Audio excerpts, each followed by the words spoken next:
दोस्तों, पहलगाम आतंकी हमले के बाद पहली बार प्रधानमंत्री जम्मू कश्मीर में हैं। लेकिन दोस्तों, कश्मीर में मोदी के पहुंचते ही एयरपोर्ट पे राहुल गांधी ने क्या किया, आपको मैं इस वीडियो में बताने वाली हूँ। दोस्तों, पहलगाम आतंकी हमले के बाद उम्मीद की जा रही थी कि मोदी कश्मीर में जाएंगे, वहां लोगों से मिलेंगे, लेकिन वो नहीं गए। बहुत से लोगों ने ये भी उम्मीद की कि शायद पुंछ राजौरी जाएं, क्योंकि जब सीजफायर का उल्लंघन किया पाकिस्तान ने, तो वहां कई लोगों के घरों को, उनकी दुकानों को, यहाँ तक कि उनके परिवार वालों को भी इसका बड़ा नुकसान हुआ। बहुत से लोगों ने अपनी जान गंवा दी। तो छोटे छोटे बच्चों को पाकिस्तान ने निशाना बनाया। और उस वक्त जब राहुल गांधी वहां पर गए थे तो भी बहुत से सवाल सरकार पर खड़े हुए थे। लेकिन उसके बाद अमित शाह जरूर वहां गए, लेकिन ऐसा माना जा रहा था कि शायद मोदी भी वहां जाएं, लेकिन मोदी वहां नहीं गए। लेकिन आज प्रधानमंत्री आखिरकार कश्मीर है। दोस्तों, पीएम मोदी ने चिनाब ब्रिज का उद्घाटन कर दिया है। जम्मू कश्मीर के लिए ये जो ब्रिज है, ये बहुत ही महत्वपूर्ण भूमिका निभाने वाला है जम्मू कश्मीर के विकास के लिए, और ये देश के लिए भी ऐतिहासिक लम्हा है हर लिहाज से दोस्तों, क्योंकि ये दुनिया का सबसे ऊंचा ब्रिज है। एफिल टावर से भी ऊंचा इसको बताया जा रहा है। दोस्तों, इसको गोदी मीडिया एक अलग तरह से दिखा रहा है, क्योंकि आप तो जानते हैं मोदी जी जहां जाते हैं वहां इवेंट होता है। तो इसको ये बताया जा रहा है कि आतंकवाद का जवाब भारत विकास से दे रहा है, which is good, which is fine. हालांकि ये जो चिनाब टावर है, ये इसके लिए हफ्तों महीनों की मेहनत है, तब जाकर ये तैयार हुआ है। लेकिन ये बात सच है कि आतंकी हमले के बाद मोदी का ये जाना तस्दीक और संदेश यही देगा पाकिस्तान को कि वो अपने घर में आतंकवाद पाले, हम अपने लोगों को विकास देंगे, हमारे लिए प्राथमिकता ये है। लेकिन ये सब कुछ राजनीतिक संदेश भी अपने पीछे लिए हुए है। बहुत से ऐसे राजनीतिक संदेश हैं जो इन तस्वीरों के जरिए, या तो आप कह लीजिए कि कारपेट के नीचे छुपाए जा रहे हैं, या फिर जिसको एक तरह से जिसका मुंह बंद करने की कोशिश की जा रही है। दोस्तों, जब यहाँ का उद्घाटन किया मोदी ने, तो यहाँ तिरंगा लहराया और इसको बताया जा रहा है कि दुनिया के सबसे ऊंचे ब्रिज पर मोदी ने तिरंगा लहराया, जो कि देखकर आपको भी अच्छा लगेगा, मुझे भी अच्छा लगा जब मैंने ये तस्वीरें देखी। लेकिन इस बात का भी ध्यान रखिएगा कि इन तस्वीरों के पीछे कहीं पहलगाम के दोषियों पर उठ रहे सवालों की तस्वीरें ना गुम हो जाएं। ये बात सच है दोस्तों कि कश्मीर और देश को विकास की उतनी ही जरूरत है जितना किसी पौधे को खाद और पानी की होती है। उसके बिना हम सरवाइव नहीं कर सकते, और ये रास्ता हमने खुद चुना है। सन 47 के बाद से हमने ये रास्ता चुना कि हम अपने देश को विकसित करेंगे। पाकिस्तान नहीं है हम कि हमने आतंकवाद का रास्ता चुना या कट्टरपंथ का रास्ता चुना। लेकिन दोस्तों, पीएम का कश्मीर आना देश के लोगों को ये भी याद दिलाता है कि पहलगाम के जो गुनहगार हैं अब तक गिरफ्त से बाहर हैं। और इन्हीं सवालों पर मंथन हो ही रहा था, तभी अचानक राहुल गांधी की इन तस्वीरों पर भी मेरी नजर पड़ी।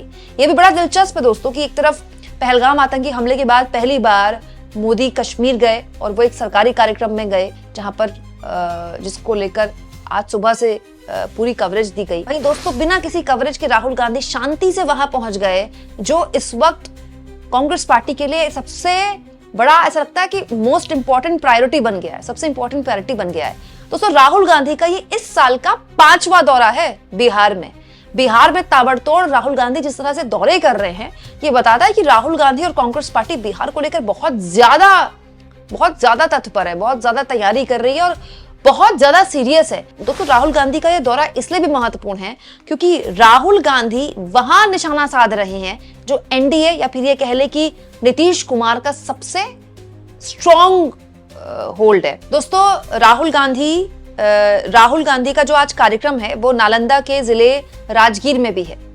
जो नालंदा है वो नीतीश कुमार का इलाका माना जाता है, और यहाँ आकर राहुल गांधी कन्वेंशन सेंटर में आदिवासियों के साथ संवाद करने वाले हैं। ये वही संवाद है, संविधान वाला संवाद, जो राहुल गांधी देश के अलग अलग हिस्सों में जाकर करते हैं।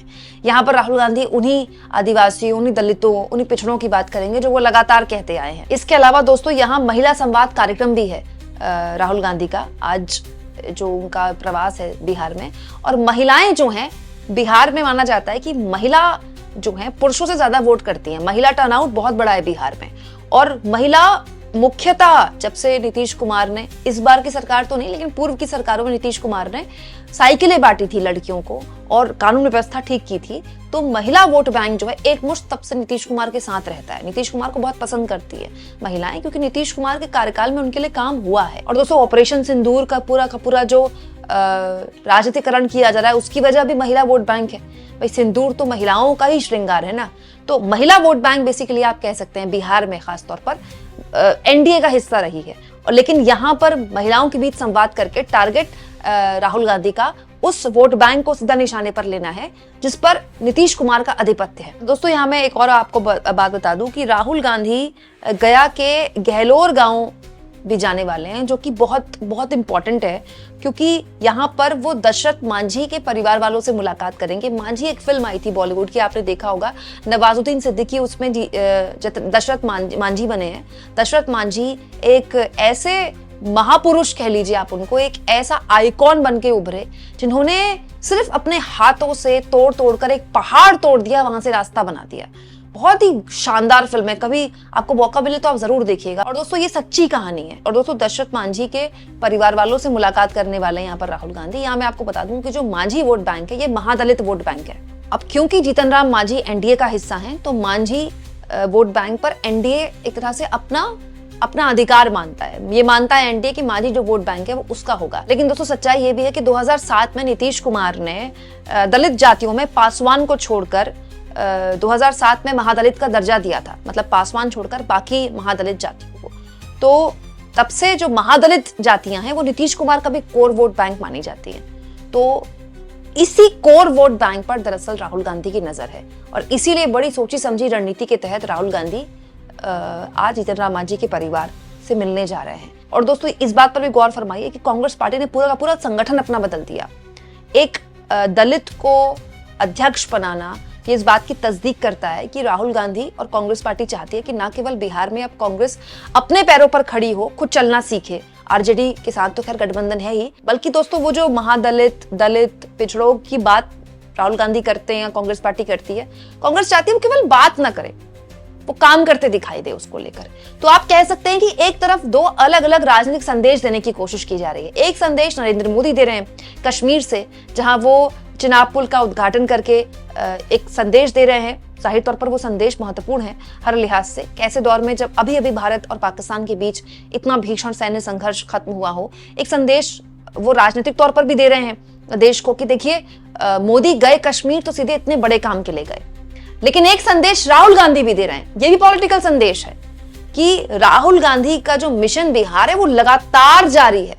वो लगातार अपने न केवल यात्राएं कर रहे हैं, बल्कि वो जो बात बोल रहे थे दलित, पिछड़ों, आदिवासियों की, उसको वो इंप्लीमेंट न केवल करने की कोशिश कर रहे हैं, बल्कि राहुल गांधी ने अपनी एक प्रयोगशाला बिहार को बना दिया है। अब दोस्तों ये तो तय जनता को करना है कि दोनों में से किसके नैरेटिव को वो बाय करते हैं। लेकिन ये बड़ा दिलचस्प होगा कि दोनों ही नेता अपने इस नैरेटिव पर लगातार टिके हुए हैं।